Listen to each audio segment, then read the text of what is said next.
किसान साथियों, राम राम। आशा और उम्मीद करता हूं कि आप सब ठीक ठाक होंगे।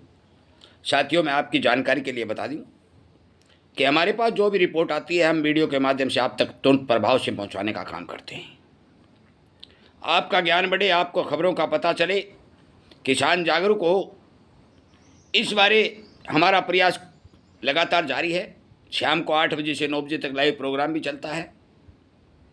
भारी भरकम किसान उसमें जुड़ते भी हैं, अपना ज्ञान बढ़ाते हैं। देश के तमाम हिस्सों से किसान जुड़ करके अपने एरिया की जानकारी देते हैं, प्रश्न उत्तर करते हैं। हम चर्चा करने जा रहे हैं सरकार के एक फैसले की, जिसमें सरकार ने खाद्य तेलों के ऊपर टैरिफ बढ़ाया है। मैं आपकी जानकारी के लिए पूरा मैसेज जो हमारे पास आया है वो पढ़ के सुनाने जा रहा हूँ। मैं उम्मीद करूँगा कि आप शेयर करेंगे और आपको भी इसी तरह की जानकारी रूबरू वीडियो के माध्यम से मिलती रहे, तो हमारे इस चैनल को सब्सक्राइब करके इसके साथ जुड़ेंगे, ताकि आपको समय रहते सारे समाचार वीडियो के माध्यम से मिल सकें। सरकार ने बढ़ाया खाद्य तेलों पर आयात का टैरिफ रेट। हमारे संवाददाता द्वारा नई दिल्ली सरकार सीपीओ, आरबीडी, पामालिन और सोयाबीन ऑयल के आयात पर टैरिफ रेट बढ़ा दिए हैं। इससे आयात ड्यूटी में वृद्धि हुई है और आयात महंगा हो गया है। सरकार विश्व बाजार के रुख को देखते हुए हर 15 दिन में टैरिफ बदल रही है और आयात ड्यूटी टैरिफ रेट के आधार पर ही लगती है।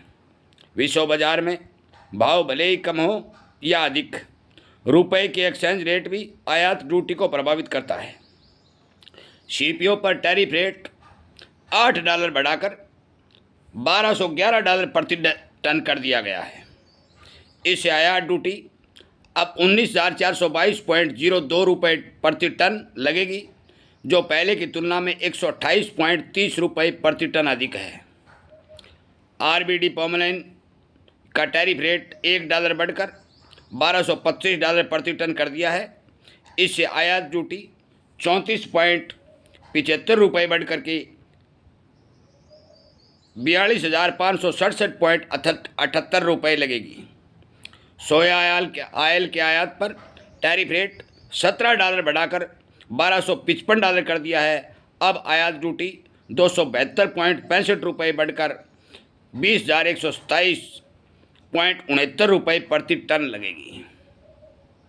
मैं इस सरकार के फैसले का स्वागत करता हूँ, क्योंकि सरकार जो ड्यूटी बढ़ा रही है, मैं थोड़ी जानकारी आपको दे दूं, इससे किसानों को तो फायदा हो रहा है, सरकार को भी राजस्व का फायदा होता है। और हम सरकार से भी ये उम्मीद करते हैं, और मैं आपसे भी उम्मीद करता हूं कि ये वीडियो हमारा सरकार तक भी पहुंचाइए, कि आप जो सस्ता आयातित तेल, खाद्य तेल भारत में आ रहा है, उसके ऊपर कम से कम 40 और 50% ड्यूटी लगाने का काम करें, ताकि देश में हो रहे व्यापारिक नुकसान को पूरा किया जा सके। क्योंकि हमारा व्यापारिक घाटा दिनों दिन बढ़ रहा है, और उसका सबसे बड़ा कारण ये है कि हमारे देश में जनसंख्या बहुत ज़्यादा है, और सरकार चाहती है कि जनसंख्या को जो खरीदारी है, महंगाई नहीं बढ़ पाए और सस्ता माल उपलब्ध करवाए।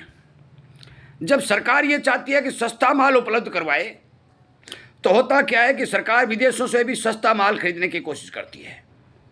जब वहाँ सस्ता नहीं मिलता है, तो फिर सरकार अपना नुकसान उठाती है और ड्यूटी ख़त्म कर देती है या फिर घटा देती है, जिससे वो भाव कम हो जाते हैं, आयातित कंपनियों को पड़ते लगते हैं। भारत के अंदर जनता को सस्ता दाम में भाव में अनाज भाव या तेल मिल जाता है, परंतु इससे किसानों को भारी नुकसान होता है।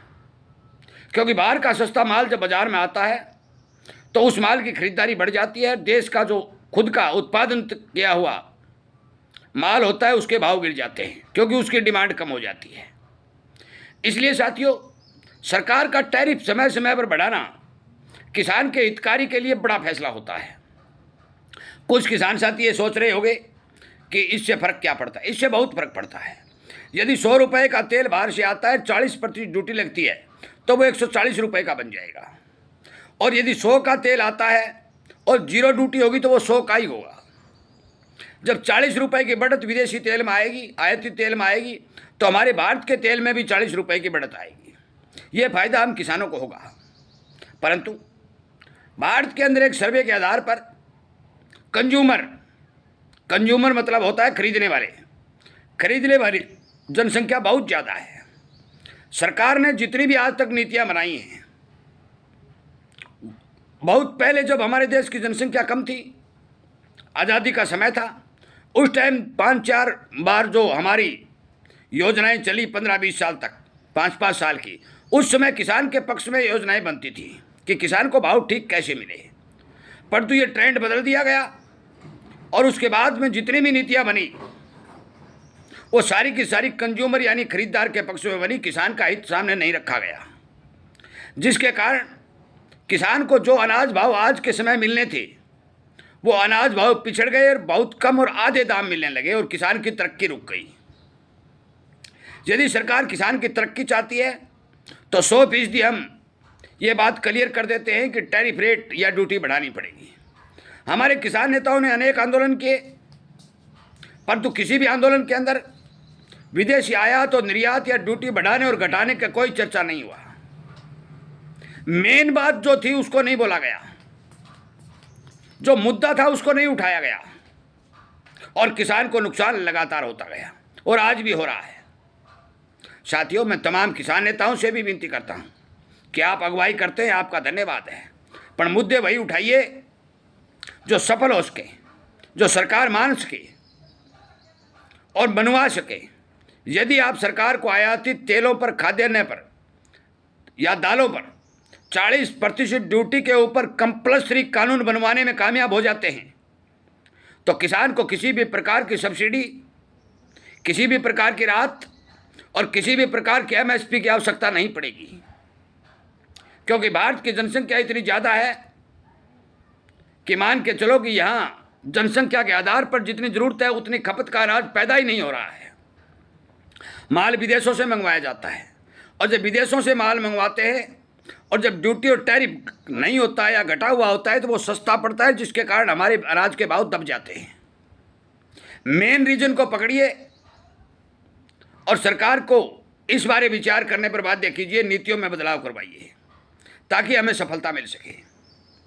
मैं अनुमान लगा सकता हूं कि हमारा ये वीडियो आपको पसंद आया होगा, समझ आया होगा। आखिर में मैं बता दूं कि ड्यूटी बढ़ने से भाव के अंदर कुछ सुधार देखने को मिलेगा, मंदी नहीं रहेगी, क्योंकि आयात महंगा होगा तो अनाज भाव जिस चीज़ के ऊपर ड्यूटी लगती है वो महंगे होते हैं, किसान को फायदा होता है।